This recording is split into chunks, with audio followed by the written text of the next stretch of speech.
Good morning. Let's go ahead and I'm looking to see if I can share my screen, the desktop. See if it wants to share. Okay. All right. Good morning and welcome to our live meeting for week number 2 in business law. I want to apologize. It appears that last week the recording didn't happen correctly. I think what happened was there were some different settings set up when I went in to open it up. And I think since it launched the video, that takes so much bandwidth and makes the file so big that I think that it didn't inside of Zoom, it didn't record the way that, and after they record, they go into MP4 files and it just didn't translate the way that it should have. So I apologize for that. And hopefully the settings, I've kind of tweaked them this week so that you're only seeing the classroom, hopefully, and that this will keep the size of the meeting down so that it records properly and translates properly when I go to put it into the YouTube. So we've got our fingers crossed that that is the case. Again, there are only 2 people in the class, so it's really important that you come in and get your work done and try to communicate with your other classmate and with me so that we can make this as good of an experience as possible for the small class size. So if you're not participating actively, I'm going to ask that you try to do so. So obviously you can pass the class and also to help make this a better experience for your classmate. So, having said that, we are now into week number 2. And week number 2 is July 25th through the 31st. Today's the 28th. You have your lesson to take a look at, which is in a written format. Let's see if this is, there we go. And also in a video format.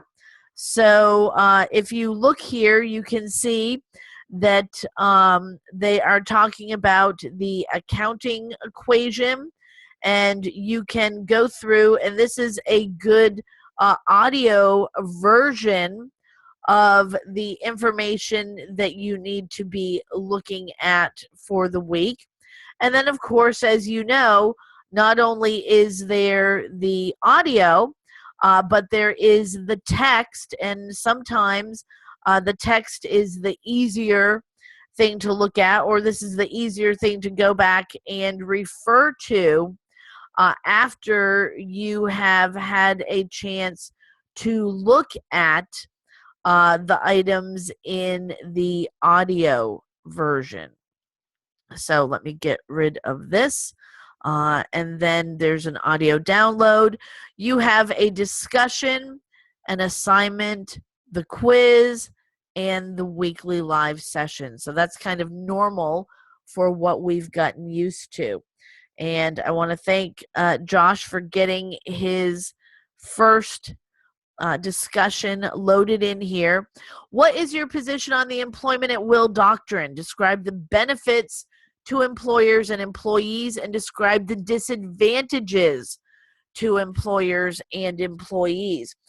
Employment at will is this concept that you don't necessarily work under a contract, but you work for someone as long as they want you to and for as long as you want to.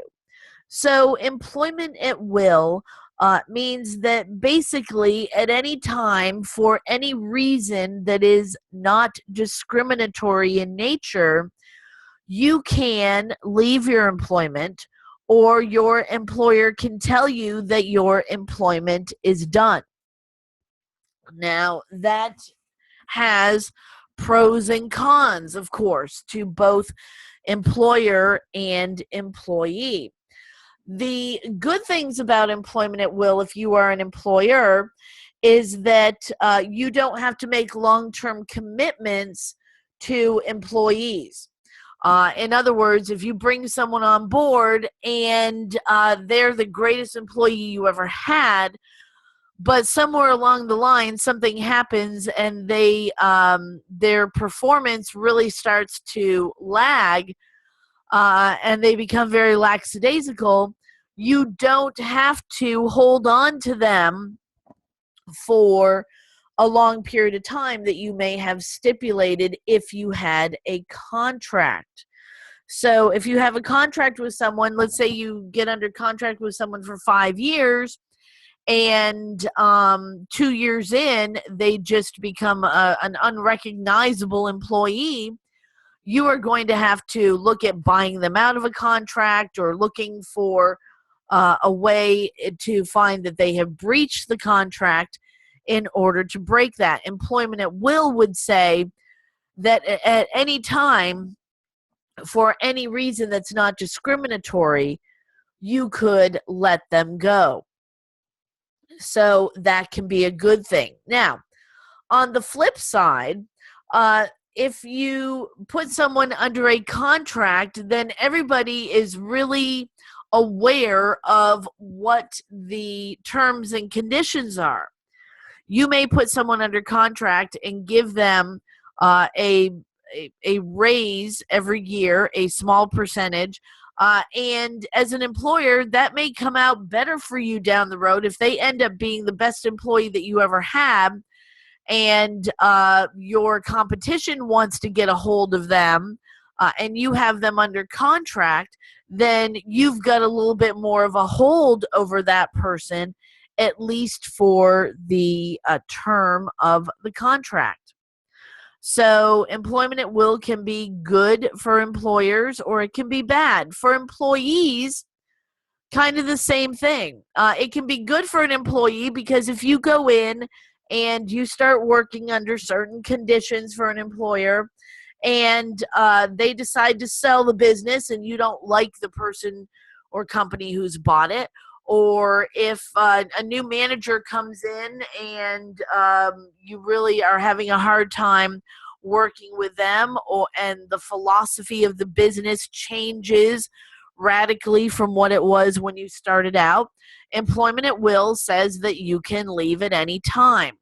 If you are under a contract, then you might be forced a little bit to stay longer at a particular pay under certain circumstances, or you risk breaching the contract and having to deal with the consequences of that. So the advantages and disadvantages of the employment at will doctrine, there are pros and cons for employers, and there are pros and cons for employees. You should go out and do some reading on that and some research, and then post your initial response, and then look for classmates to be responding to you. All right, let me go back here to the next task. Let's see if it wants to be a little bit slow this morning. Let's see if Moodle will do what it's supposed to. Let me go back and kind of reload. Let's see if I can reload that page. Sometimes that's the quicker way to do it when it starts getting slow.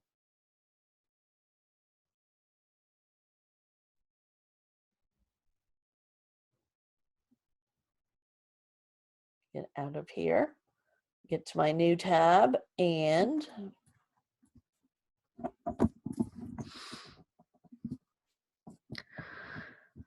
Let me get to the classroom. And let me get to the right week. I don't know what's happened to our classroom all of a sudden. It's gotten very slow, the whole website. There we go. Okay. Let me get into our week. And let's scroll down and take a look at the assignment. Now, the first thing that you should notice is that the assignment last week, the deliverable was 250 to 300 words. This week, it's 500 to 600 words. And so you need to make sure that you're paying attention to this deliverable because it's obviously double of what you had for last week. We want you to read the chapter project on page 69. Desperate Air is the name of the case.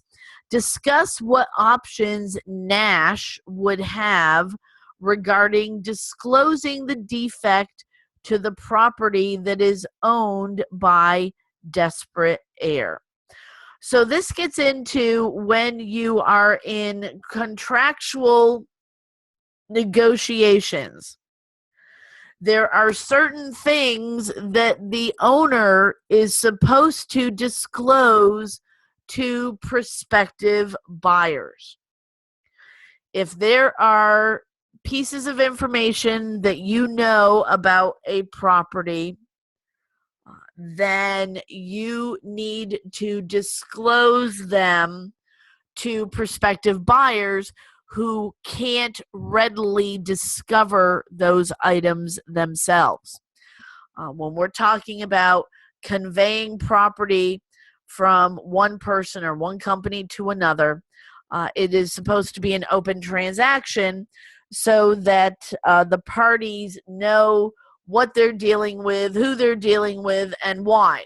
And the property, if there are some undiscoverable issues with the property, things that you wouldn't know, like let's say you had a piece of property and it floods terribly every spring, and you are buying it in the fall when it's very dry. If the property owner knows that it floods terribly in the spring and becomes inaccessible and unusable, they would need to let you know that, because that is a material fact, or that would be a material omission on their part for them not to tell you. If they know that you want to be able to use the property year round, but they know that the month of March, there's no way you're going to be able to use the property, and there is no way you would know that buying it in September, then that's something that they would need to disclose. There are other things that may not need to be disclosed if they are not material to the transaction. So take a look at Desperate Air, at that case, read through it, and find out from a legal standpoint what NASH has for options regarding disclosing the defect that is known about the property that is owned by Desperate Air. So that's 500 to 600 words. Okay. From there, your other two items that you have due this week are the quiz due on Sunday and the live session recap. And again, my hope is that this live session recap is going to be easy for you to view in the YouTube, and so you'll be able to get your analysis of that done. And then, of course, the quiz. And again, I have told people in the past, and this is still my feeling, that the quiz is best done later on in the week after you have done your discussion board, after you've done the research to write your paper for the week. I think that that is when the topics for the week are instilled in you. You've had a chance to read through them and understand them, and I think it makes the quiz easier to complete. So, having said that, I'm going to go ahead and wrap up. Again, these live discussions are just about 15 minutes in order to give you a recap of what's due this week. If you can come to these sessions, it's great because I'm here and you can ask me any questions that you have.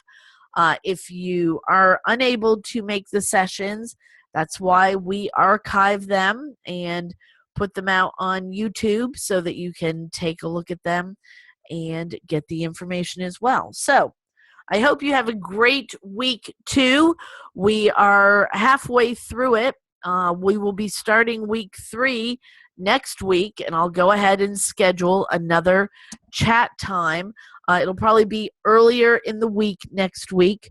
I tried to switch up the times a little bit to see if we can hit times when somebody may be able to attend, if one time is better or another. But be on the lookout for the link in the news forum, like is usually there. And please work on all of your tasks for the week and get ready to head into week number 3 of 5 already. So next week we are going to head towards the middle of the term. That's how quickly they go. So make it a great week. Have an excellent weekend. I look forward to reading your week 2 work, and we'll see you next time. Bye-bye.